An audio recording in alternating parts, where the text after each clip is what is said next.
Hello friends, आप देख सकते हैं आज हमारे पास है ये प्यारा सा कूफिया का पौधा। काफ़ी सुंदर पौधा है ये। आप देख सकते हैं ये एक बुशी फॉर्म में पौधा होता है और इसमें ये जो प्यारे प्यारे छोटे छोटे पर्पल कलर के फ्लावर्स आते हैं ये बहुत ही सुंदर लगते हैं। तो आज के वीडियो में हम इस प्यारे से पौधे के बारे में जानेंगे। क्या है इसकी सॉइल, वाटर, सनलाइट की रिक्वायरमेंट और आप एक पौधे से किस तरह से और पौधे मल्टीप्लाई कर सकते हैं। तो आज हम इन सब के बारे में जानेंगे। कूफिया एक मेडिसिनल हर्ब है। इस पौधे को दवाइयों में और ऑयल्स में यूज़ किया जाता है। तो ये काफ़ी अच्छा हार्डी पौधा है। इसको आप एक बार लेके आएंगे और छोटी मोटी जो इसकी रिक्वायरमेंट्स है वो आप फुलफ़िल करते रहेंगे तो ये पौधा सालों साल आपके पास रहेगा। और इसके ये जो फूल हैं ये तो कभी बंद होते ही नहीं है, पूरे सालों साल इसमें फूल आते रहते हैं। सर्दियों में फूल इसके थोड़े कम हो जाते हैं बट अदरवाइज़ इसमें हमेशा इस तरह के फूल खिले रहते हैं और ये बहुत ही खूबसूरत लगता है। तो आइए आज की वीडियो में हम जानते हैं कि आप किस तरह से इस प्यारे से पौधे को अपने घर में रख सकते हैं और इसकी खूबसूरती को एंजॉय कर सकते हैं। आप ये देख सकते हैं हमारे पास बड़ा ही प्यारा सा फॉल्सीता प्लांट है। इसे कूफिया के नाम से ज़्यादातर जाना जाता है। तो आज की वीडियो में हम कूफिया के बारे में जानेंगे और इसे आप देख सकते हैं इसमें प्यारे प्यारे ऐसे छोटे छोटे पिंकिश पर्पलिश फ्लावर्स आते हैं। बहुत ही प्यारा पौधा है। इसकी एकदम बुशी लुक होती है। इसमें कई वैरायटीज़ आती हैं जिसमें वाइट कलर के भी फ्लावर्स आते हैं और जैसे आप देख सकते हैं ये एक बुशी टाइप का पौधा है, छोटा सा है, ऐसे मिट्टी में लगाया हुआ है। और ऐसे ही इसमें कई वैरायटीज़ आती हैं जिसमें एक तो बेल की तरह पूरा चढ़ने लगता है, तो बेल भी आती है इसकी और इसका एक प्रॉपर पेड़ भी बन जाता है इस पौधे का। तो आज हमारे पास ये वाला पौधा है जिसमें आप देख सकते हैं जो कि काफ़ी छोटा है और ये बुशी है। तो आप चाहें तो इसको थोड़ा कटिंग ट्रिमिंग करके इसकी शेपिंग भी कर सकते हैं। मैंने इसको ऐसे ही रखा हुआ है, ये अपना नॉर्मल ग्रो होता जा रहा है। विंटर्स में थोड़ा हम कटाई छटाई इसकी कर देते हैं।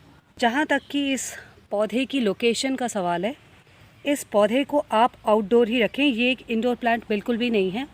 आउटडोर में रखें और ऐसी जगह रखें जहां इसे ब्राइट इनडायरेक्ट लाइट पूरे दिन भर मिलती रहे। जैसे आप देख सकते हैं इस जगह पर काफ़ी सारे पेड़ हैं और प्रॉपर यहाँ पे इनडायरेक्ट सनलाइट इसे मिलती रहती है। तो आप इसे किसी पेड़ के छाए में या फिर अगर आपके पास बालकनी है जहाँ पे सुबह की धूप आती है बट बाकी दिन ढलते ढलते पूरी ब्राइट इनडायरेक्ट लाइट आती है, तो वहाँ आप रखें, टेरेस पे रखें, गार्डन में रखें। बट वही है कि थोड़ा सा शेड में रखना है, एकदम डायरेक्ट सनलाइट में एक्सपोज नहीं करना है। उससे इसकी पत्तियां आप देख सकते हैं कई बारी ऐसे येलो हो जाती हैं, जल जाती हैं पत्तियां। ऑल्दो क्योंकि हमने इसे ऐसे छाए में रखी हुई है तो इसकी पत्तियां अभी इंटैक्ट हैं बट फिर भी आप देख सकते हैं हल्की हल्की जैसे यहाँ पे येलो टिंट हो गया है। तो आपने थोड़ा सा इसे ब्राइट प्रॉपर सनलाइट में एक्सपोज ना करें, इसे छाए में रखें। छाए में ये बहुत अच्छे से चलता है। आप देखिए इसके फूल कितने प्यारे हैं, बहुत ही सुंदर फूल आते हैं इसमें और इसकी छोटी छोटी पत्तियां होती हैं, एकदम बुशी लुक होता है और उसमें इस तरह के इसमें जो फूल आते हैं ये पूरे पौधे को इतना सुंदर बना देते हैं। It looks very nice. तो ये इसमें पूरा 12 महीने आपको फूल देखने को मिलेगा। जैसे जैसे सर्दियाँ ख़त्म होती हैं, फरवरी और मार्च का महीना आता है, वैसे वैसे इसमें वापस फूल खिलने शुरू हो जाते हैं और पूरे इस पौधे में अच्छे से फूल खिलने लगते हैं। तो आप देख सकते हैं जैसे अभी के भी मौसम में अब सर्द हल्की हल्की शुरू हो रही है लेकिन इसमें भी आप देख सकते हैं कितने सारे फूल खिले हुए हैं। तो बस आपको इसे इंडोर नहीं रखना है, आउटडोर रखना है और आउटडोर भी थोड़ा शेड में रखें, ये पौधा बहुत अच्छे से चलेगा।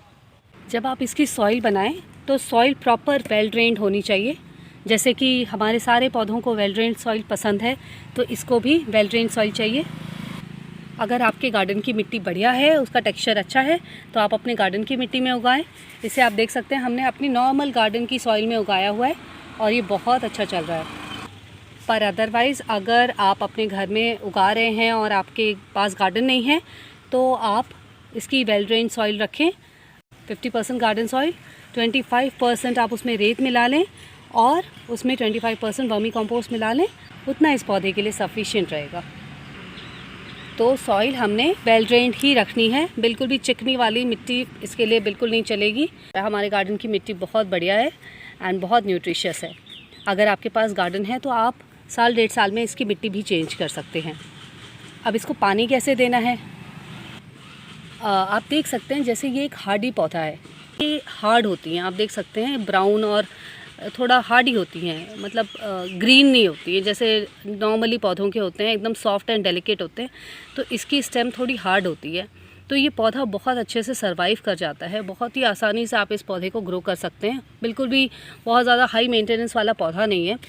लेकिन जब भी आप इसको पानी दें तो पानी इसको भर के दें। पहले आप इसकी मिट्टी चेक कर लें, मिट्टी अगर 1 से 1.5 इंच तक एकदम सूखी लगे तो आप इसको भर के पानी दें। ऐसे पानी दें कि ये पूरा इसके ड्रेनेज होर्स से निकल जाए, ऐसे पानी देना है आपने।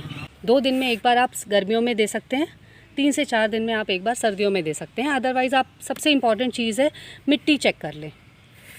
मिट्टी चेक करके आप पानी देंगे तो आप कभी भी गलत नहीं होंगे। ये जैसे आज मैंने इसको पानी दिया है, आप देख सकते हैं इसकी मिट्टी गीली है, सवेरे सवेरे इसको पानी मिला है। तो आप इसको जब भी पानी दें वही सवेरे का टाइम रखें, सवेरे सवेरे पानी डालें। अदरवाइज़ कई बार हमसे छूट जाता है तो आप देखेंगे इनकी पत्तियाँ थोड़ी ना डाउन हो जाती हैं, ऐसे मुरझाने लगती हैं। तो जब भी आपका पौधा थोड़ा सा मुरझाया हुआ लगे, इसका मतलब आपका पौधा प्यासा है और आपने पानी ज़रूर देना है। तो आप थोड़ा सा अपने पौधे को पहचानें, जैसे ही आपको लगे कि आपका पौधा थोड़ा सा डाउन है या फिर आपने 2-3 दिन से पानी नहीं डाला है तो इसको अच्छे से भर के पानी दे दें। कई बारी मैंने कई लोगों को देखा है कि वो आधा ग्लास पानी थोड़ा सा डेली डालते हैं और हफ्ते में 1 दिन अच्छे से पानी देते हैं। अब वो जो आधा ग्लास आप पानी डालते हैं वो एक्चुअली पौधे के किसी काम नहीं आता, क्योंकि वो केवल ऊपर की जो लेयर होती है मिट्टी की, सिर्फ उसको गीला करता है, जड़ तक पहुंचता ही नहीं है। और वो भी जो ऊपर की लेयर में पानी होता है वो भी सूरज की गर्मी से उड़ जाता है। तो आपने थोड़ा सा ख्याल रखना है, 2 दिन में दें लेकिन भर के पानी दें, पूरा उसके जब ड्रेनेज होल से पानी निकल जाए उतना आपने पानी देना है। तो इससे आपका कोई भी पौधा है अच्छे से चलेगा। डेली पानी भी अवॉइड करें, ओवर वाटरिंग से भी पत्ते पीले होकर झड़ने लगते हैं। तो पानी का आपने थोड़ा ख्याल रखना है, चाहे ये पौधा है या कोई भी पौधा है। ओवर वाटरिंग किसी को भी, हम भी पानी पीते हैं लेकिन हम पूरे टाइम पानी में डूबे नहीं रहते हैं। I hope you can understand. इस पौधे में फर्टिलाइज़र कैसे देनी है। फर्टिलाइज़र आप कोई भी नॉर्मल वर्मी कंपोस्ट इसमें डाल सकते हैं। 2 महीने में 1 मुट्ठी ऐसे डाल दीजिए, that is sufficient. Vermi compost डाल सकते हैं, आप चाहें तो गोबर की खाद भी इसमें डाल सकते हैं, थोड़ी गोबर की खाद भी अच्छी चलेगी। अगर आपको लगता है कि आपके पौधे में फूल नहीं आ रहे हैं तो थोड़ा सा आप इसकी कटाई छटाई कर दीजिए, इसके नए शूट्स निकल के आएंगे और उन पे भी फूल खिलेंगे। मेडिसिनल प्लांट है तो आई विल नॉट रेकमेंड कि आप इसमें NPK या DAP का स्प्रे करें। तो आप इस तरह से बड़े ही आराम से इस पौधे को फर्टिलाइज़र प्रोवाइड कर सकते हैं, वर्मी कंपोस्ट और गोबर की खाद के फॉर्म में। गोबर की खाद या वर्मी कंपोस्ट जब भी आप दे रहे हैं थोड़ा गर्मियों में अवॉइड करें। गर्मियों में आप चाहें तो थोड़ा सा ही आप वर्मी कंपोस्ट डाल दें, बट गोबर की खाद तो बिल्कुल ना डालें, पौधा आपका पूरा जल जाएगा, क्योंकि गर्मी ऑलरेडी बहुत ज़्यादा होती है एनवायरनमेंट में। और फिर गोबर की खाद से क्या होता है, सॉइल जो होती है वो भी बहुत गर्म हो जाती है और पौधों को बुरी तरह से जला देती है। तो आपने थोड़ा सा ख्याल करना है कि गोबर की खाद अगर आप डालते हैं तो आप समर्स में अवॉइड करें। अदरवाइज़ आप हर 2 महीने पे बेस्ट है वर्मी कंपोस्ट थोड़ी सी डाल दें और अच्छे से चलता है। ये हमारा गार्डन का सॉइल है, इसमें हमने कोई भी वर्मी कंपोस्ट या कुछ भी डाला नहीं है। और ये गार्डन की सॉइल में भी आप देख सकते हैं बहुत ही प्यारे से चल रहा है, इसमें खूब अच्छे से फूल आते हैं एंड बड़ा ही प्यारा पौधा है। अब बात करते हैं कि इस पौधे को मल्टीप्लाई कैसे करें। इस पौधे को आप सीड से और कटिंग से दोनों तरीके से मल्टीप्लाई कर सकते हैं। इसमें छोटे छोटे सीड्स आते हैं तो आप उन सीड से भी कर सकते हैं, लेकिन सीड काफ़ी टाइम लेता है। तो आप जैसे इसकी ये जो स्टेम्स हैं, इनकी स्टेम से भी आप प्रोपेगेट कर सकते हैं। तो जब आप स्टेम लें तो थोड़ा सा सेमी हार्ड और फ्रेश वाली स्टेम लें, जैसे ये है, आप देखिए ये सेमी हार्ड और थोड़ी फ्रेश स्टेम है। इस तरह की स्टेम्स लीजिए और वो काफ़ी जल्दी लग जाती हैं और काफ़ी जल्दी जड़ पकड़ लेती हैं। तो आइए इसकी प्रॉपर कटिंग लगा के देखते हैं कि कैसे हम इस पौधे की कटिंग लगा सकते हैं। ये है हमारा पौधा, आइए इसकी कुछ कटिंग निकाल के इसको प्रोपेगेट करते हैं। तो जैसा कि पहले हमने बताया कि थोड़ा सा आपने फ्रेश और ग्रीन इसकी स्टेम निकालनी है। तो आइए कोई भी, जैसे ये एक स्टेम है, सेमी हार्ड स्टेम होनी चाहिए, ये मैंने एक निकाल लिया। ऐसे ही ये एक मैंने निकाल लिया। लगभग 2 से 3 इंच की एटलीस्ट कटिंग होनी चाहिए आपकी। ये हमने 3 कटिंग्स निकाल ली। आइए इनको प्रोपेगेट करते हैं, अपने मिट्टी के मटके में लगाते हैं। तो ये हमारा मिट्टी का मटका है, इसमें क्योंकि ये हर्बल प्लांट है तो मैंने इसीलिए इसको कोशिश की कि मैं इसके लिए मिट्टी का ही मटका यूज़ करूं या कोई भी प्लांटर यूज़ करूं। ये जो हमारे छोटे छोटे मटके आते हैं, इसमें मैंने ऐसे नीचे छेद कराया है। आप देख सकते हैं इसमें छेद है नीचे, इसको नीचे छेद कर दिया और इसमें मैंने नॉर्मल अपनी मिट्टी गार्डन वाली, देख सकते हैं मेरे पास गार्डन है, बस मैंने गार्डन की मिट्टी इसमें डाली है और इसी प्लांटर में हम हमारे 3 कटिंग लगाएंगे। तो पहले क्योंकि मैं देख रही हूँ मिट्टी काफ़ी ड्राई है, तो इसमें हम थोड़ा सा पानी डाल के मिट्टी को थोड़ा सा गीला कर लेंगे। और आपने ध्यान देना है कि आप जब इस कटिंग लुक को लगाएं तो कटिंग को लगाने के बाद इस पौधे को छाई में रखेंगे, आप एकदम धूप में नहीं रखें। इसमें पानी डाल दें, जो भी एक्स्ट्रा वाटर होगा इसमें वो नीचे के होल से, देखिए आप निकल रहा है तो नीचे के होल से निकल जाएगा। ये हमारी कटिंग्स है, इनको हम इसमें नॉर्मल लगा देंगे। बहुत ज़्यादा नहीं, 10 से 15 दिन में इसमें रूट्स पनप जाएंगी और रूट अच्छे से आ जाएंगी। तो इसीलिए मैंने एक की जगह 3 निकाला है कि कई बार हमारी कटिंग्स ख़राब भी हो जाते हैं। तो इस तरह से आप लगाएंगे तो ये कटिंग हमारी ख़राब नहीं होगी। ट्राई करेंगे कि ये कटिंग हमारी चल जाए।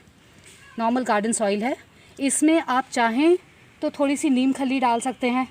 कईयों को मैंने देखा है इसमें हल्दी डालते हुए कि हल्दी एंटीसेप्टिक होती है, बट क्योंकि ये हर्बल प्लांट है, बहुत ही हार्डी प्लांट है, इसके स्टेम्स आप देखो हार्ड होते हैं और ईज़िली ये ग्रो हो जाता है, तो ये अपना बचाव खुद भी कर सकता है। तो मुझे नहीं लगता कि इसमें हल्दी या कुछ और डालने की ज़रूरत है।